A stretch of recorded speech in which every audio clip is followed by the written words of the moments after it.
সকলকে স্বাগত আজকের এই নতুন ভিডিওতে। আজকের ভিডিওতে আমরা জানব ক্ষুদিরাম বসুর সম্পর্কে। ভারতের মহান বিপ্লবী ক্ষুদিরাম বসু অল্প বয়সে শহীদ হয়েছিলেন এবং ইংরেজদের অত্যাচারের বিরুদ্ধে সশস্ত্র সংগ্রামের দিকে মনোযোগ দিয়েছিলেন। ক্ষুদিরাম বসুর জন্ম হয়েছিল ব্রিটিশ ভারতের মেদিনীপুর জেলায়, যেটি বর্তমান সময় পশ্চিম মেদিনীপুরের কেশপুর থানার অন্তর্গত হাবিবপুর বা মৌবনী নামে বিশেষভাবে পরিচিতি লাভ করেছে।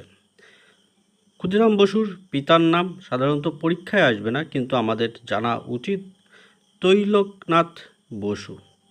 তৈলকনাথ বসু সাধারণত ক্ষুদিরাম বসুর পিতা, যিনি কিনা মেদিনীপুরেই বসত বাড়ি বা মেদিনীপুরেই থাকতেন। আর ক্ষুদিরাম বসুর মাতা হলো লক্ষ্মীপ্রিয়া দেবী। ক্ষুদিরাম বসুর জন্ম হয়েছিল 1889 সালের 3 ডিসেম্বর ব্রিটিশ ভারতে। এই সময় জাতীয় কংগ্রেস এবং ব্রিটিশ বিরোধী আন্দোলন আস্তে আস্তে চরম দিকে এগোচ্ছিল। সেই পরিবেশে ক্ষুদিরাম বসু বড় হয়ে ওঠেন। ক্ষুদিরাম বসু মাত্র 18 বছর 8 মাস 8 দিন বয়সে মারা যান বা শহীদ হন। বিহারের মুজফ্ফরপুর জেলায় ক্ষুদিরাম বসুকে 1908 সালের 11 আগস্ট ফাঁসি দেয়া হয়।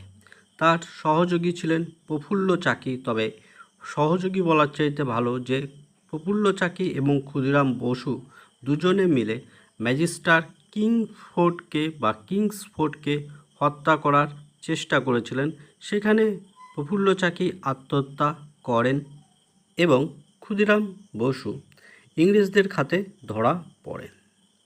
পরবর্তী সময় বিচার ব্যবস্থার মধ্যে দিয়ে ক্ষুদিরাম বসুকে 1908 সালের 11 আগস্ট ফাঁসি দেওয়া হয়। অর্থাৎ এখান থেকে আরও একটি প্রশ্ন হচ্ছে, ক্ষুদিরাম বসুর সহযোগী কে ছিলেন, বা ক্ষুদিরাম বসু বা প্রফুল্ল চাকি কাদের মারতে উদ্যত হয়েছিল বা কাকে মারতে উদ্যত হয়েছিল। এই প্রশ্নগুলো এবং এই সম্পর্কিত বিষয়গুলিকে আস্তে আস্তে আমরা প্রশ্ন আকারে পড়ব। এই সময় কিংসফোর্ডকে হত্যা করার যে চেষ্টা হয়, সেখানে ভুলবশত দুজন মহিলাকে তারা মেরে বসেন বা তাদের বোমায় তারা নিহত হন এবং প্রফুল্ল চাকি ভয়তে আত্মহত্যা করেন, আগেই বললাম, এবং ক্ষুদিরাম বসু ধরা পড়েন। পরবর্তীতে তিনি অল্প বয়সে নিজের যে বোম মেরেছিল বা কিংসফোর্ডকে হত্যার চেষ্টায় তারা যুক্ত সম্পূর্ণরূপে প্রমাণ হয় বা তিনি স্বীকার করেছিলেন এবং তাকে ফাঁসি দেওয়া হয়েছিল। বলা হয়ে থাকে অল্প বয়সী এই বিপ্লবী হাসি মুখে ফাঁসি নিয়েছিল এবং পরবর্তীতে ভারতীয় লেখক সমাজ বা ভারতীয় বিপ্লবী সমাজরা ক্ষুদিরামকে নিজেদের মহান ত্যাগের জন্য মনে করত।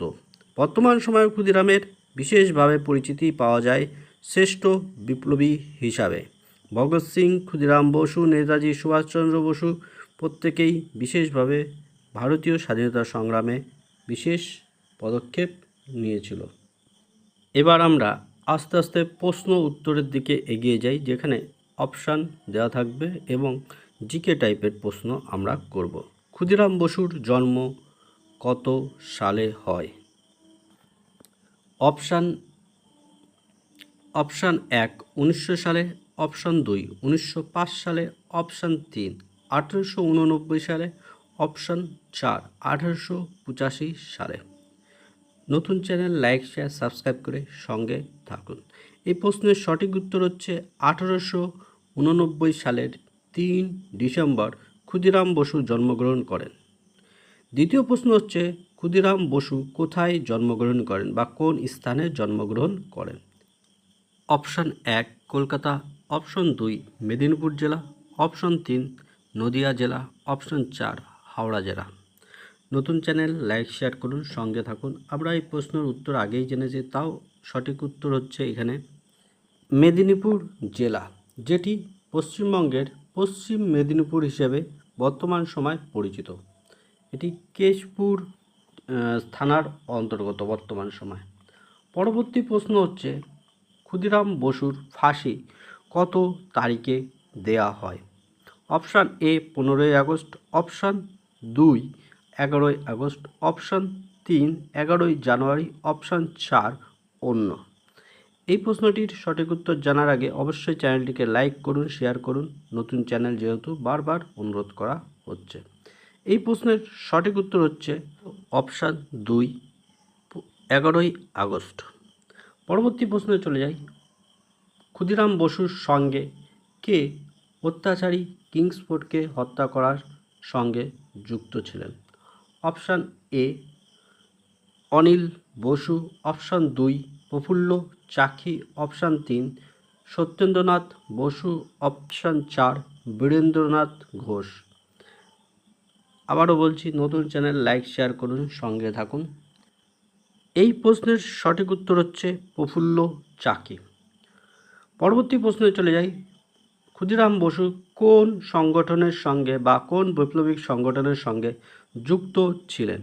ভারতীয় জাতীয় কংগ্রেস, গদর পার্টি, অনুশীলন সমিতি এবং option 4 Hindustan socialist Republic association. এই প্রশ্নের সঠিক উত্তর হচ্ছে অনুশীলন সমিতি। অনুশীলন সমিতির সঙ্গে ক্ষুদিরাম বসু যুক্ত ছিলেন। পরবর্তী প্রশ্ন হলো, ক্ষুদিরাম বসুর যখন ফাঁসি হয় বা ফাঁসি দেওয়া হয় তখন তার বয়স কত ছিল? অপশান 1 11 বছর, অপশান 2 21 বছর, অপশান 3 18 বছর, অপশান 4 25 বছর।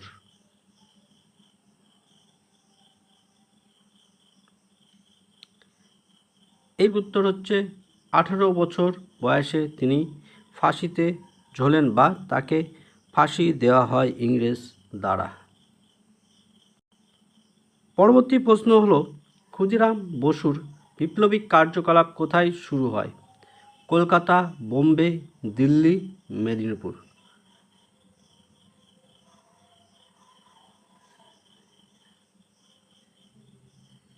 সঠিক উত্তর হচ্ছে মেদিনীপুর জেলায়, যেটি পশ্চিমবঙ্গের মেদিনীপুর জেলা অবস্থিত। আরও পরবর্তী প্রশ্ন হলো, মুজাফফরাপুর এটি উচ্চারণে বিশেষভাবে অসুবিধা হয়ে থাকে, কারণ বানানটি এইরকম হিন্দি বা উর্দু টাইপের। মুজাফফরাপুর জেলাটি কোন রাজ্যে অবস্থিত? মহারাষ্ট্র, গুজরাট, মধ্যপ্রদেশ, বিহার। নতুন চ্যানেল লাইক শেয়ার সাবস্ক্রাইব করে সঙ্গে থাকুন। এই প্রশ্নের সঠিক উত্তর হচ্ছে মুজফ্ফরপুর জেলাটি অবস্থিত বিহারে, অপশান 4। আজকের মতো জিকে এখানেই শেষ করছি।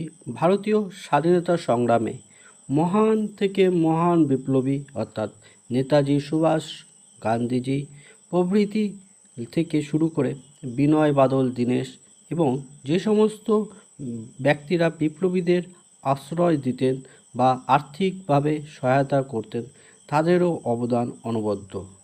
আজকের মতো এই পর্যন্তই। পরবর্তীতে আবার দেখা হবে। সঙ্গে থাকুন, সাথে থাকুন।